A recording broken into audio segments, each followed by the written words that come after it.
High good morning అండి. Video చూస్తున్న వాళ్ళకి లాస్ట్ క్లాస్లో ఆంగ్లో మైసూర్ యుద్ధాలు జరగడానికి ముందు మైసూర్ సామ్రాజ్యాన్ని పరిపాలించిన హైదరాలీ, టిప్పు సుల్తాన్ గురించి చర్చించుకున్నాం. ఇప్పుడు ఆంగ్లో మైసూర్ యుద్ధాల గురించి చూద్దాం. మొత్తంగా ఆంగ్లో మైసూర్ యుద్ధాలు 4 జరిగాయి. సో ఒకసారి చూడాలండి. ఆంగ్లో మైసూర్ యుద్ధాలు ఎన్ని అంటే 4. ఇందులో మన ఇవాళ టాపిక్కి మొదటి ఆంగ్లో మైసూర్ యుద్ధం ఒకసారి చూద్దాం. దీని పీరియడ్ 1767 నుంచి 1769 మధ్య మొదటి ఆంగ్లో మైసూర్ యుద్ధం. ఎందుకు దాన్ని మొదటి ఆంగ్లో మైసూర్ యుద్ధం అంటారంటే బ్రిటిష్ వాళ్ళు వర్సెస్ కర్ణాటక ప్రాంతానికి చెందినవాడు, మైసూర్ ప్రాంతానికి చెందినవాడు. ఎందుకంటే బ్రిటిష్ వాళ్ళు చిన్నగా సామ్రాజ్యాన్ని ఆక్రమించుకోవడానికి ఒక్కొక్క రాజ్యం మీద ప్రయత్నం చేస్తున్నారు.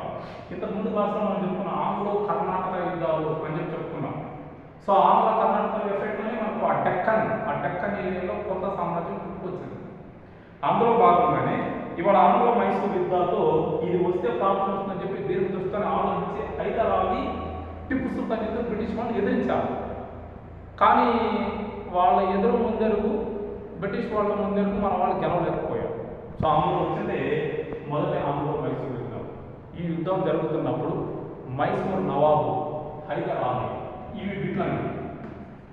హైదర్ అలీ, మైసూర్ నవాబు హైదర్ అలీ, బ్రిటిష్ చక్రవర్తి or governor general Warren Hasting, ఇలాంటి వాడుతున్నారు. Warren Hasting. ఇప్పుడు వీళ్ళిద్దరూ ప్రత్యేకించి హైదరాబాద్ ఏమంటున్నారంటే బ్రిటిష్ వాళ్ళని భారతదేశం నుంచి పాల్గొనలు మైసూర్ సామ్రాజ్యం ఎంట్రీ కాకూడదు అనుకున్నారు. సో అందుకు తీసుకున్న నిర్ణయం ఏంటంటే ఒకసారి మనం చూద్దామండి. ఈ కర్ణాటక ప్రాంతం ఒకసారి చూద్దాం. సో ఇక్కడ ఈ కర్ణాటక ప్రాంతం, అలాగే ఈ డెక్కన్ ప్రాంతం హైదరాబాద్ నిజాం ఒకసారి. ఇంతకుముందు మనం కర్ణాటకలో చెప్పుకున్నాం. ఎవరు? మహమ్మద్ అలీ తమ్ముడు, మహమ్మద్ అలీ వారసుడు ఒక ఆయన చెప్పి చందా సాహెబ్ వారసుడు అని. సో అలాగండి ఈ మైసూర్ ప్రాంతం ఈ కర్ణాటక రాజ్యం మధ్యన వచ్చేసి ఇక్కడ మనకి ఈ 2 రాజ్యాల ప్రాంతాలు ఉన్నప్పుడు వారన్ హేస్టింగ్ చిన్నగా కర్ణాటక నవాబైన సో మహమ్మద్ అలీని ఇక్కడికి తీసుకోవడం అనేది మనకు బాగా కనిపిస్తుంది. At the same time Hyder Ali కూడా చాలా చాకచక్యంగా వ్యవహరిస్తుంటాడు. ఈ మౌస్ ఖాన్ అనే వ్యక్తుంటాడు హైదరాబాద్ నవాబు. మౌస్ ఖాన్ అనే వ్యక్తి ఏం చేస్తాడంటే హైదర్ అలీతో స్నేహ సంబంధాలు ఏర్పాటు చేస్తాడు. చేసినప్పుడు హైదర్ అలీ అతను రాష్ట్రం కనిపిస్తాడు. మనం అంతా కలిసి ఉండాలి, బ్రిటిష్ వాళ్ళకి వ్యతిరేకంగా పోరాడాలి అని చెప్పి. సో అలాంటి సందర్భంలో ఇది బ్రిటిష్ వాళ్ళకి నచ్చలేకపోయినప్పుడు హైదరాబాద్ నవాబు పరిపాలిస్తున్న సలఫత్ జంగ్తో మనకి ఈ కొన్ని కాంట్రవర్సీ రావడం, ఆ కాంట్రవర్సీ రావడం వల్ల ఇక్కడ చిన్నగా కొన్ని అలజడులు ఏర్పడతాయి. ఈ అలజడులు ఏర్పడినప్పుడు ఇమీడియట్ ఒకసారిగా హైదర్ అలీ బ్రిటిష్ వాళ్ళతో ఎలాగైనా సరే కలపడాలనే కాన్సెప్ట్ వచ్చేస్తుంది. ఎందుకంటే కొంచెం డిస్టెన్స్లో ఉంటుంది. దానితో ఫ్రెంచ్ వాళ్ళ సహాయం హైదర్ అలీకి, అది బ్రిటిష్ వాళ్ళకి నచ్చలేదు. ఈ నచ్చలేని కాన్సెప్ట్ ఉన్నప్పుడు ఎలాగైనా సరే బ్రిటిష్ వాళ్ళని భారతదేశం నుంచి వెళ్ళేయాలని చెప్పేసి మొదటి ఆంగ్లో మైసూర్ యుద్ధానికి తెరవేస్తుంది. దీనికి తోడు హైదర్ అలీ ఏం చేస్తారంటే మద్రాసులోని ఈ ప్రాంతం అండి, మద్రాసులోని శాంతం అనే ప్రాంతం వరకు హైదర్ అలీ ఆక్రమించుకుంటాడు. అది చూసి బ్రిటిష్ వాళ్ళు ఏమనుకుంటారంటే వీడిని ఇలాగే వదిలేస్తే రేపు భవిష్యత్తులో మన స్థావరాలు ఉండవు, వీడిని ఎలాగైనా ఓడించేయాలని చెప్పేసి ప్లాన్ చేసుకుంటారు. కాకపోతే ఆ ఓటమి అవకాశాలు కనిపించవు. దీనికి తోడు హైదర్ అలీకి ఒక పెద్ద వెన్నుపోటు సమస్య ఏంటంటే ఇక్కడ ఈ మరాఠా వాళ్ళు ఉన్నారు ఈ ప్రాంతంలో. ఈ మరాఠా వాళ్ళు మైసూర్ మీద దండయాత్ర చేస్తారు. ఇది అవకాశంగా బ్రిటిష్ వాళ్ళు తీసుకున్నారు. మనకు ఒక మంచి సపోర్ట్ దొరికిందని చెప్పేసి ఈ మరాఠాలకి సపోర్ట్ ఎవరు చేస్తారంటే బ్రిటిష్ వాళ్ళు చేశారు. అప్పుడు మనకి ఇక్కడ వ్యతిరేక కారణాలు ఏర్పడ్డాయి.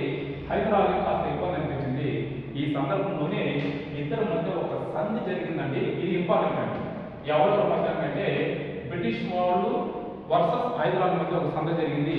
ఆ సంధి పేరే మద్రాసు సంధి. సో ఇది పోటీ పరీక్షలో మనం బాగా అడుగుతుంటాం. ఈ కాన్సెప్ట్ అడుగుతుంటాం. మొదటి ఆంగ్లో మైసూర్ మధ్య జరిగిన సంధి పేరు ఏంటంటే మద్రాసు సంధి. ఈ సంధి ప్రకారం కొన్ని నిర్ణయాలు తీసుకున్నాం. ఏంటి ఆ నిర్ణయాలు అంటే, ఒకవేళ హైదరాబాద్ మీద ఎవరైనా దండయాత్ర వస్తే బ్రిటిష్ వాళ్ళు సహాయం చేయాలి. At the same time British వాళ్ళు స్థావరంలోకి హైదరాబాద్ వెళ్ళరు, హైదరాబాద్ స్థావరంలోకి బ్రిటిష్ వాళ్ళు రాకూడదు అని చెప్పి ఈ సంధి ఒప్పందాలు జరిగాయి. కానీ కొద్ది రోజుల తర్వాత బ్రిటిష్ వాళ్ళు ఒప్పుకోలేదు అనమాట.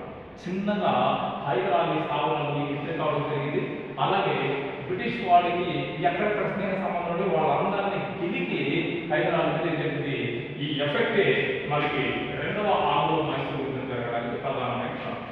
ఈ కాన్సెప్ట్ ఓవరాల్ టాపిక్ లో అంటే మనకు బాగా పోటీ పరీక్షలు మన ఇన్ఫర్మేషన్ పాయింట్ ఆఫ్ లో అడిగేది ఏంటంటే, ఆ కాలం నాటి అప్పుడు జరుగుతున్నప్పుడు మైసూర్ చక్రవర్తి ఎవరు, బ్రిటిష్ అధికారి ఎవరు, ఏ ప్రాంతాన్ని ఆక్రమిస్తున్నారు, వాళ్ళిద్దరి మధ్య జరిగిన సంధి ఏంటి, ఇవి మామూలుగా బిల్లు డైరెక్ట్గా వచ్చి బిల్లు.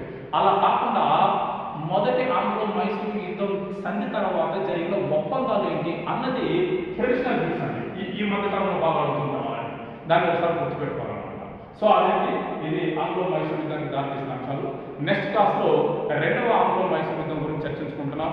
వీడియో చూస్తున్న వాళ్ళు సార్స్ అండ్ మేడం లైక్ చేయండి, షేర్ చేయండి, సబ్స్క్రైబ్ చేయండి. అలాగే నా కంటెంట్ బాగా నచ్చితే మరొక వీడియోతో మీ ముందుకు వస్తున్నాం. Thank you.